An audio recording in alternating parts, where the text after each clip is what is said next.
Muito bem, são 12 horas e 34 minutos. A partir de agora, mais um convidado para dar sequência à nossa rodada de entrevistas com os candidatos ao Senado da República. E hoje, o convidado é o candidato pastor Josinélio Muniz, do PMB.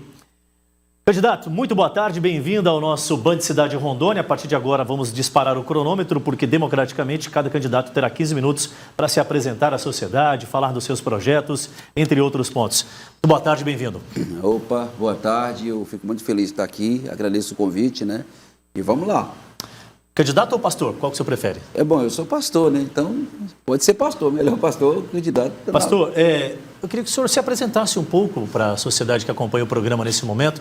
Qual é a trajetória política que o pastor Josinélio Muniz, atualmente como candidato, tem na vida pública? Disso, na verdade, eu não sou um político profissional. Político profissional é esses que estão aí a vida inteira, né? Eu estou... uma maneira, assim, de manifestar a indignação pela política que a gente vê, essa repetitividade aí a vida inteira de candidatos, de políticos, sempre são os mesmos. Então, o motivo principal de hoje eu estar envolvido é isso. Eu não me sinto representado hoje por nenhum candidato a Senado. Eu não digo a mesma coisa nas outras cadeiras, né, estadual, federal, mas para Senado eu não me sinto bem. Então, a proposta do partido, quando nós sentamos para lançar essa candidatura, foi essa ausência de ter uma representação, principalmente para o povo cristão e conservador do Estado. Eu sou pastor de fato, moro lá no bairro São Francisco, que é um bairro simples, aqui em Porto Velho, você sabe disso, aqui na Zona Leste, né? E eu sei mesmo é isso, ser pastor, cuidar de gente, né? O meu trabalho é esse. E quando eu cheguei aqui em Porto Velho, eu lembro, na época eu tinha uns 13 para 14 anos, nasci no Jaru, né? E cheguei aqui em Porto Velho, fui morar ali no São Francisco, que mora ali a vida inteira. Eu acho que essa questão desse desprezo, de fato, principalmente por pessoas que moram ali no bairro São Francisco, você vê que quando eu falo do bairro onde eu moro, eu falo com muita alegria, porque é a minha origem, o lugar onde eu estou. Mas a vida inteira, as pessoas que moram num bairro como São Francisco, Jardim Santana, Mariana, seja aqui da Zona Sul, os bairros mais simples, a gente só serve para votar, cara. Você não vê uma pessoa de um bairro simples ter coragem de encarar a política como hoje eu estou fazendo. Estou batendo de frente mesmo com o sistema e mostrando que a gente não tem condição. Você vê que o partido que eu estou é um partido sem fundo partidário, é um partido sem tempo de TV. Você vê que para mim vir aqui é um privilégio estar aqui apresentando, falando com você. A gente não tem vantagem nenhuma, não temos um investidor, então você tem que encarar esse sistema aí e tentar vencer, tentar mostrar que existe desigualdade muito grande e que as pessoas como o Josinélio, pessoas que moram em bairros simples, não têm oportunidade nenhuma, a não ser que a gente encare de frente e mostre que nós também temos capacidade e a gente tem condição de vencer esse sistema. Candidato, contudo, essa apresentação que o senhor fez, eu gostaria de entender o que o senhor acha sobre as reformas que são cogitadas e não são realizadas? Eu vou bem adiante, né? Tanto na questão administrativa, tributária, política. O senhor acabou de tocar num ponto que acho que vai diretamente sobre essa ótica. E o senhor vai buscar uma vaga em um dos setores que compõem o Congresso. Eu acho que já estaria num caminho bem propício. Queria entender qual o posicionamento do senhor sobre as reformas. Me diz uma coisa, Adilson, você que entende da televisão, você conhece bem essa área. Como que nós vamos mudar, implantar qualquer tipo de reforma com os políticos que nós colocamos no poder, que sempre são os mesmos, que já sabem o que querem, né? Você vê que o governo federal tentou aí muito fazer reforma e não conseguiu por causa do Congresso. Eu vejo aí pessoas desesperadas para voltar Bolsonaro para o poder, usando a imagem de Bolsonaro do lado, e não se preocupam com o voto de Senado e de deputado federal. Parece que isso é insignificante. Mas você imagine, quem consegue implantar leis e quem de fato detém o poder é o Congresso Nacional. A reforma tributária para pequenos empreendedores e para os empresários, ela é extremamente importante, já era para ter acontecido. Por que não acontece? Não acontece porque, infelizmente, não há o interesse. A gente tem agora mesmo o novo Código Penal, que está sendo o relator, é o Contarato, que é um senador do Espírito Santo. O que aquele camarada vai colocar dentro do Código Penal? Ele é de esquerda, a mentalidade de esquerda, ele é socialista. Então é lógico que se eu quero ter mudanças, eu preciso mudar essa mentalidade das pessoas que governam. Se a maioria das pessoas que governam tem a mentalidade socialista, de esquerda, é lógico que ele vai governar com essa ideologia que ele defende. Então o Contarato vai defender bandido? Não, é lógico, ele acredita nisso. Como a Thalíria Petroni está tentando agora implantar uma PL que autoriza, que legaliza o furto. Não sei se você sabe disso. Então, por que a Thalíria pensa nisso? Porque ele é de esquerda, a mentalidade dela é socialista, é a mesma coisa do Contarato. Se nós queremos reformas, precisamos colocar pessoas lá que são de direita, conservadoras, para de fato haver mudança, senão vai manter o que está aí, infelizmente. Perfeito. Candidato, para a gente aproveitar ao máximo o tempo do senhor, vamos falar sobre o que o senhor imagina que pode ser feito em sendo eleito senador da República para representar o estado de Rondônia. Homeschooling, parece que o senhor tem uma visão sobre esse projeto de estudar em casa. Eu acho que isso aqui foi bem interessante, né, quando eu falei, porque todo lugar que eu vou as pessoas perguntam. Agora eu te pergunto, Adilson, quantas candidatos defendem essa visão? Você vai ver que eu nunca vi ninguém aqui em Rondônia que tenha essa visão do homeschooling. Por quê? Porque nós temos a cultura de manter sempre o que já está aí. Eu acho que a educação em casa é uma opção para o pai. Eu acho que ela é importante. Quando meu filho completou 14 anos, eu tive problema com meu filho em casa, assim, em relação à escola, né? A minha filha também é a mesma coisa. Assim, para mim conseguir segurar, eu sou daquela doutrina, daquele tempo do pai, que, entendeu? Duro na educação. Eu tive que tirar meu filho da escola 1 ano, porque eu entendi que a escola estava prejudicando meu filho. É o professor que é culpado? Lógico que não, cara. Mas o sistema impõe hoje uma nova ideologia dentro das escolas. Na minha época, nunca que um aluno respondia o professor. Hoje ele falta bater, hoje o aluno enfrenta o professor. Na minha época, quando o professor falava assim, você vai para o diretor, meu Deus do céu, era terror. Você vai parar na sala do diretor. Hoje, qual é um aluno que tem medo de falar que vai para a sala do diretor? Hoje o diretor fica ameaçado pelos alunos, porque acabou a questão da autoridade dentro da escola. Isso tem que voltar. Temos que ter autoridade. O ser humano, ele tem que temer alguma coisa. Se ele não temer, acabou, meu irmão. Ele vira o quê? Ele vira um monstro. Então, dentro da escola hoje, acabou a questão da autoridade, a hierarquia. O aluno, ele é igual ao professor, ele é igual ao diretor. Isso precisa voltar. Então, na minha opinião, o homeschooling é a escolha do pai. Eu não quero que meu filho seja educado nesse ambiente conturbado, entendeu? De que o professor não tem autoridade. O professor, coitado, hoje está sofrendo. Então, eu quero ter a opção de que meu filho estude com o professor que eu escolhi. Não um professor que lá na escola induza ele dizendo assim, olha, usar maconha é bom. Sexo é bom assim. Eu quero saber que, em relação a sexo, desde que eu ensino meus filhos, e droga, meu irmão, droga, o próprio nome já diz, droga é droga e acabou e ponto final. Então é por isso que eu defendo o homeschooling, entendeu? Já que o senhor tocou nesse assunto, a gente canaliza para a segurança. O senhor tem uma posição firme sobre armamento. Sim. Eu queria que o senhor discorresse sobre isso para a audiência. Adilson, a gente tem hoje dois grupos dentro da sociedade. O grupo das pessoas de bem e o grupo das pessoas mal. Quais delas está armada?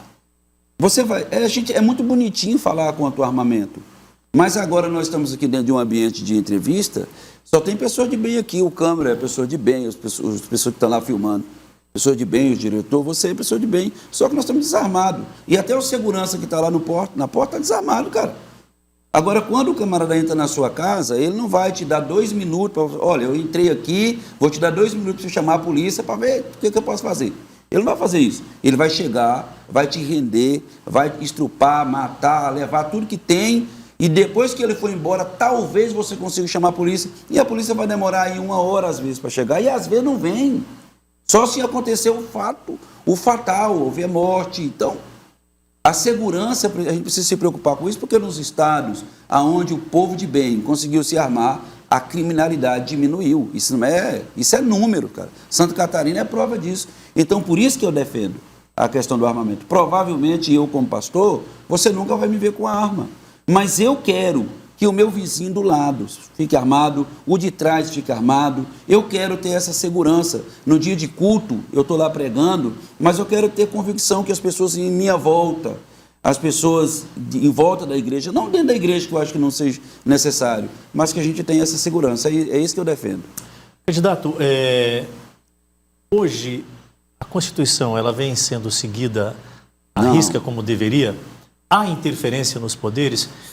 Pergunto por quê. É o cargo que tem a premissa de entrar nessa seara de discussão com propriedade jurídica, pode-se dizer, nesses moldes. Qual é a avaliação? Adilson, você só consegue imaginar o Bolsonaro ganhando a eleição, ganhou a eleição, beleza, com o Congresso Nacional, com o Senado, que é o poder que tem de freio para o Supremo Tribunal. Esse Senado que tem que frear o STF, se juntando ao STF contra Bolsonaro, ele vai conseguir governar? É lógico que não. Então, o voto de senador, meu irmão, é importante tanto quanto o presidente. Eu sou de direita, sou conservador, né? E o pessoal me chama de bolsonarista. De fato, eu não sou bolsonarista, eu sou conservador, de direita. Nós temos um Supremo hoje que não respeita a Constituição e que é um superpoder. Para você ter ideia, um dia desse eu fui publicar na minha rede social um vídeo pedindo voto dos porto-velhenses e tinha uma foto do Bolsonaro. O Facebook não aceitou. O senhor acredita que só o Poder Judiciário tem interferido? Ou os três poderes está faltando realmente o que a Constituição prega, que é uma harmonia tá faltando entre harmonia. eles e aí automaticamente a sua independência? Dá para colocar toda essa carga em cima da Suprema Corte ou tem algo mais nas entrelinhas? Eu acho que o Senado Federal é extremamente omisso, porque se o Senado tivesse hoje impeachmentado um daqueles ministros, como foi pedido, 3 milhões de assinatura para o Alexandre de Moraes, se tivesse impeachmentado o Alexandre de Moraes, hoje nós não estaríamos passando por essa vergonha. Hoje o presidente da República é o presidente do Senado, Sim. Pacheco. O Senado está aberto, então quem ficou no lugar dele no Senado da República poderia tomar qualquer tipo de iniciativa. A omissão é generalizada dentro daquela casa? Eu acredito que, você sabe como funciona ali, a maioria é que vence, né? Então o que eu vejo ali é que tem menos senadores de posição de direito, conservadores, que têm opinião em relação ao Supremo Tribunal. O problema está na quantidade. Então, se tiver 81 senadores, 20 senadores não vai conseguir colocar a ideologia para funcionar. Porque se tivesse hoje, o Pacheco fosse um cara de fato do lado do povo, com certeza um daqueles ministros já teria rodado, Adilson. Não rodou porque ele não é do lado do povo. E aí o que você vê? Os senadores estão tudo parados do lado dele, você vê uma omissão do Senado, é isso que eu vejo. O coletivo, mas todos os senadores ali é omisso? Não. Eu acho que tem senadores que, de fato, pensam como eu, mas é minoria, não consegue fazer nada, não consegue dar o grito, e o Supremo Tribunal está aí fazendo o que quer. Candidato, de forma muito objetiva, na parte da agricultura, daqui a pouquinho eu tenho uma reportagem, e são levantamentos do próprio IBGE que apontam a importância do estado de Rondônia com o agro, com a produção, com a pecuária e, consequentemente, e principalmente o setor produtivo da agricultura. O senhor, como senador, tem condições de alavancar esse segmento de mercado ainda mais? Tem algum tipo de planejamento? Olha, eu acho que a agricultura familiar ela não é valorizada no devido dentro do estado de Rondônia. Aqui em Porto Velho, então, eu sempre digo em todas as entrevistas que eu vou, eu acho que Porto Velho é o maior município do Brasil. Começa no Candeias, termina lá em Extrema. Olha o tamanho desse município, cara. Esse tanto de terra, a gente sabe que Porto Velho vive na base do contra-cheque. Nós não vamos conseguir atrair para cá grandes indústrias. Então, o que deveria ser feito se não fosse valorizar a agricultura familiar, que é exatamente a agricultura que sustenta nós? Eu sempre cito o Silvio, lá do setor chacareiro, aqui no Jardim Santana.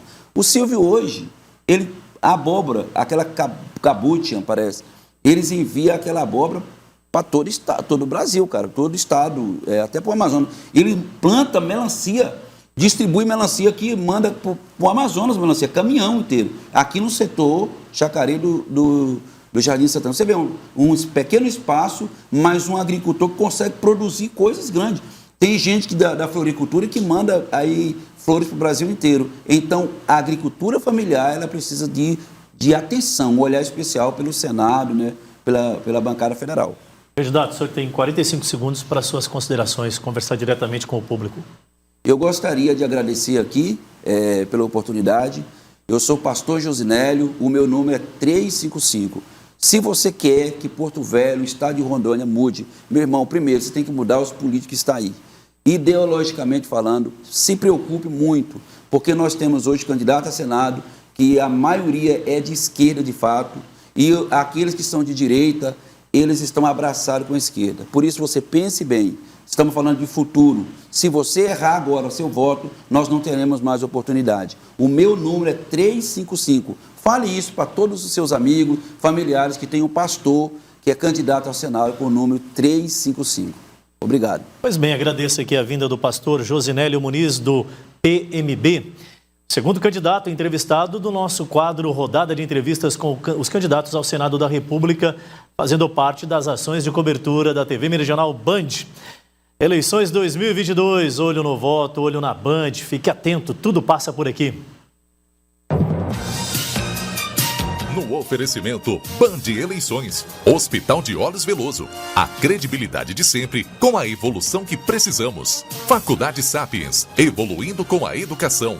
Rede Hospitalar Samar, a maior e mais completa do estado. Urbano Norte, orgulho de ser daqui. Autovema Fiat, a sua casa de negócios e de realização de sonhos. Pensou Fiat? Partiu Autovema. Água mineral Mina Linda, a única de Rondônia com o maior pH.